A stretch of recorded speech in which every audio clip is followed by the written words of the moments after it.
Hello and welcome back to another episode of the Have You Heard podcast from The Social Shepherd.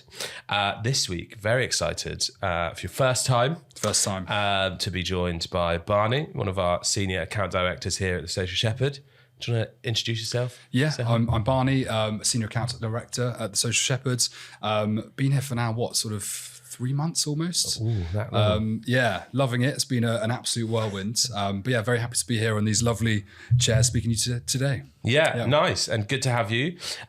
So I think that today we really wanted to touch on and talk about crisis management. Yeah. I think from an account perspective, obviously operating in the client services side of things, we work very closely together.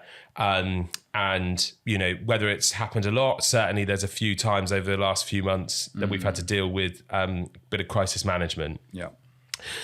What I want to get out of this and discuss really is provide people with a bit of an overview of not necessarily specifics of this is what you must do, but a certain guide and approach to when things go wrong. Sure. But I think before we dive into it, it's probably quite important to explore and discuss the types of crisis management you have. Now, I suppose from our perspective, certainly from mine over the last few weeks, we worked with a couple of travel clients, wildfires, global warming, whatever you want to call it, caused a relatively big issue for us where we had campaigns running or BAU stuff, and all of a sudden you've got to pause.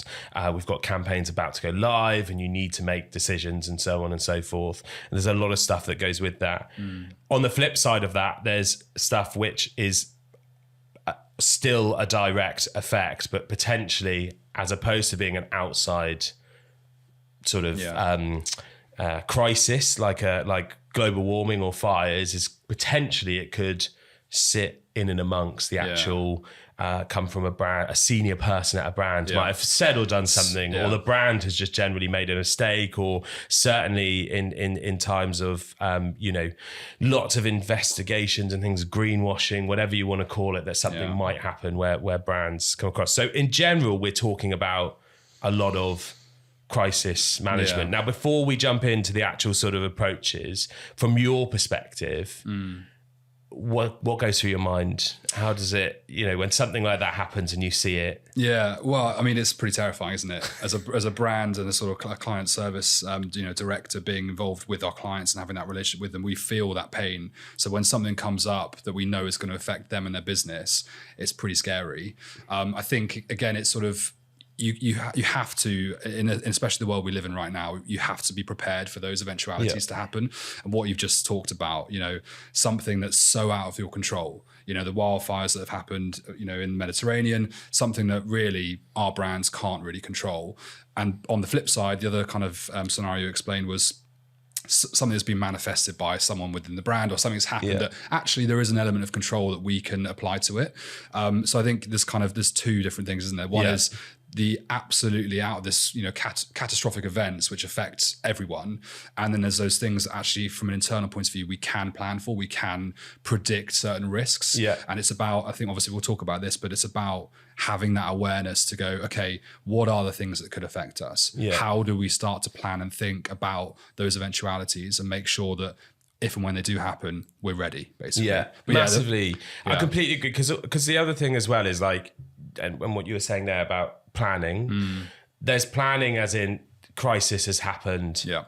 We're about to go live or go back into things. What's a potential backlash? But I think also there's so many things that have happened over the last 5-6 years where crisis management has been needed. Yeah. Top of mind, I think about the Pepsi and Kendall Jenner.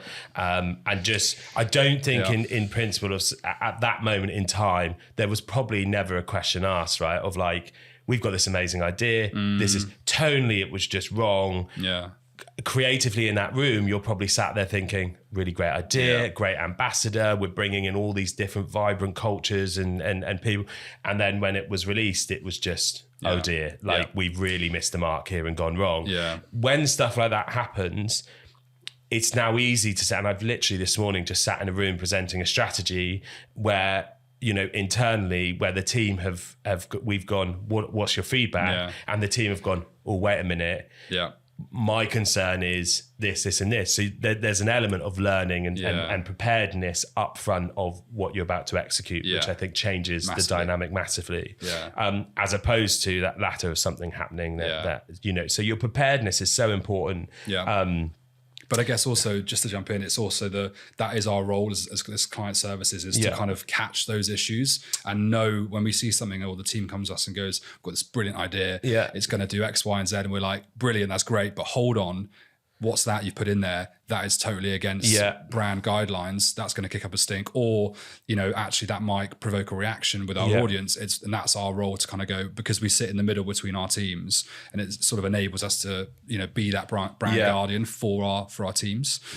Super key. And massively. And I think, again, like the more recent one, the Bud Light situation, I think when you see it from all sides, the previous owners of Bud Light, obviously very vocal about how it was completely against what that brand stood for and the heritage of that brand. But again, the marketing director that was in at that point, that led that, was all about bringing in diversity and change and trying to move the brand forward and move away from what was, in their mind, a very old school, masculine mindset that didn't necessarily fit with the way the world. But at the same time, the balance of that is there is still a culture and a community where that product still fits. So it's so variable in terms of when and how. But I think the positive thing is the more it happens, and thankfully to other people, the more there's an opportunity for us to be prepared. So talking about preparedness, we touched on it earlier. It's very difficult to give this as a step-by-step. Every crisis is going to be different. Always summarize it. If someone falls down the stairs, the next person falls down the stairs, but they fall a different way. It's going to be a different situation at the bottom and how you deal with that. So it's hard to give exacts. But I think, from your perspective, your experience, how we deal with stuff, there's a pretty clear at least 5 or 6 things that you should be doing. So it'd be good to talk about those and run through and hopefully help the viewer. Help the viewer if this does happen to them. Yeah, of course. I think it's sort of fairly straightforward, actually. We've kind of touched on it already, but that sort of setup phase is really important. So having the planning in place, and again, it's about kind of understanding, who is your crisis escalation team, who's that leadership group, who needs to be involved in that process, and kind of making sure that ahead of anything, who you're speaking to. And again, from our point of view, that's really important, because we need to know if something happens on our watch or that we're responsible for, we know who we're dealing with. And it's not kind of, because if you don't have that step in place, it's panic stations. It's, everyone sort of throws everything up in the air and things get quite scary quite quickly. So that kind of setup bit is really important. And again, like that setup phase, as soon as we meet clients. Absolutely. Even as a social business, social agency, creative, whatever it may be, even if it's PR, sometimes it may not be our issue at all, but it's just being set up to know who to talk to. Exactly. And therefore be able to go, okay, something has happened. This is our response. All we have to do is down tools. And there's a team that come in and do that. Exactly. Or our role within this is to move the dial here or make these decisions. 100% agree with that. And understanding who that is that does that. Yeah, exactly. So that's definitely step one. Step two would be kind of, well, to be honest, stop. That is step two. Stop. So, I mean, we talked about the recent examples that we've experienced here.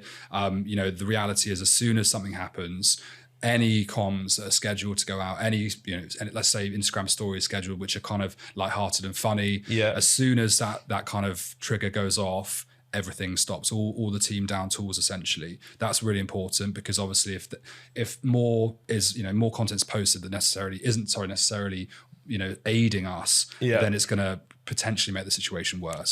So that is the kind of second step, definitely just to stop.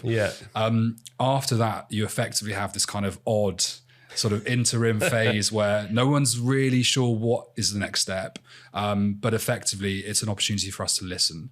So it's where we need to be paying attention to what our audience is saying, what our customers are saying. It's also about listening to what other stakeholders potentially are saying within the business, listening to everyone, and essentially understanding and sort of deciding on what is our response. And depending obviously on what that crisis looks like, it might be something quite sort of minor. It might be, for example, a product recall, or it might be something, a global catastrophe. In that phase, we need to obviously listen and work out what that response needs to be. So that's step 3. Yeah, and again, I think, listening to the audience, such a key thing, but also, like you say, listening to internal stakeholders in the brand and what their positioning is on it. And what other brands are doing and how they're responding. Absolutely. And listening and understanding how other brands are responding to that situation. So we're able to make a decision, which is sort of, okay, what's sitting, what's not. Interestingly enough, on the recent stuff with some of our travel brands is we had a campaign which has now subsequently gone live.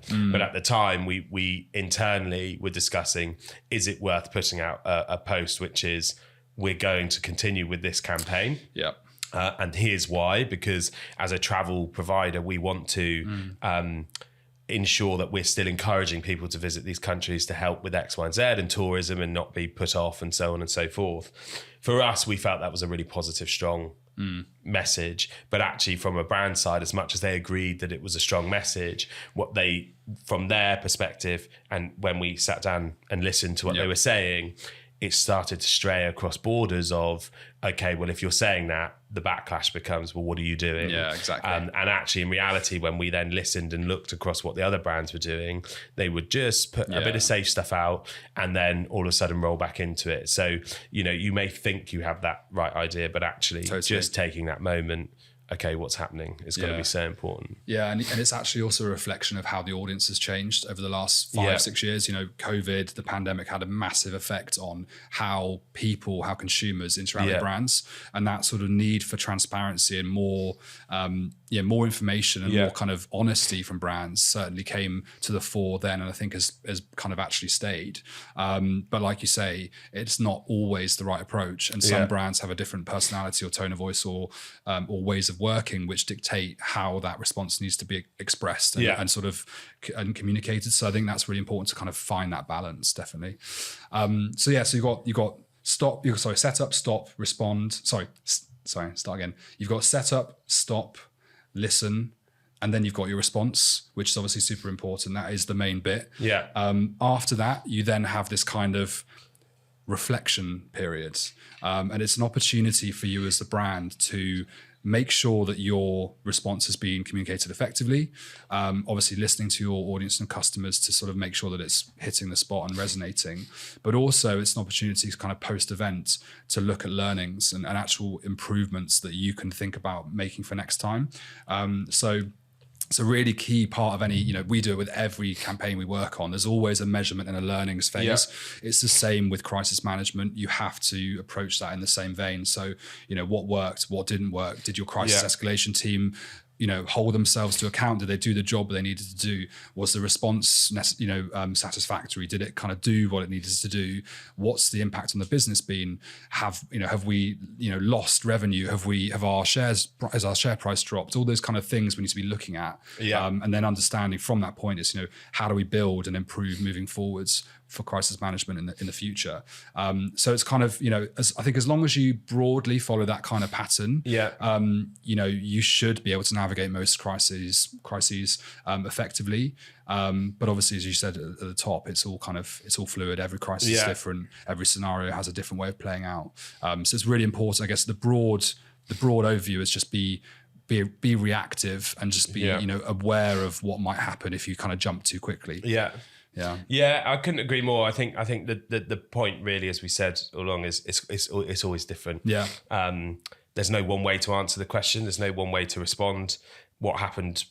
What was a good response the time before in a similar situation might not work. Exactly. And it's so brand dependent as well, because even if you take two brands in the same space, what they want to do or how they work is potentially going to be very different as well, and what the brands represent. So it's 100%, important. But I think, I suppose as a team for us and as a business, client services as well as the wider teams as well, it's such a key focus in terms of just making sure, and as the world is changing and more people have a voice, and there's nuances in terms of how people might interpret things, and you're pushing the boundaries a bit more as well to see what's sort of safe and what you can do creatively or messaging wise. You're always on your toes, being prepared. So that setup, is so important. Yeah, definitely. Yeah. Brilliant. I think it's a good place to wrap it up.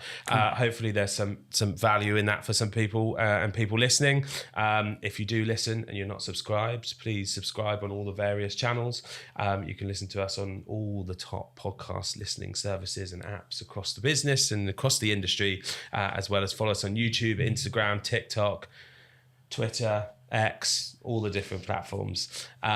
Great plugs. We'll see you soon. Thank you.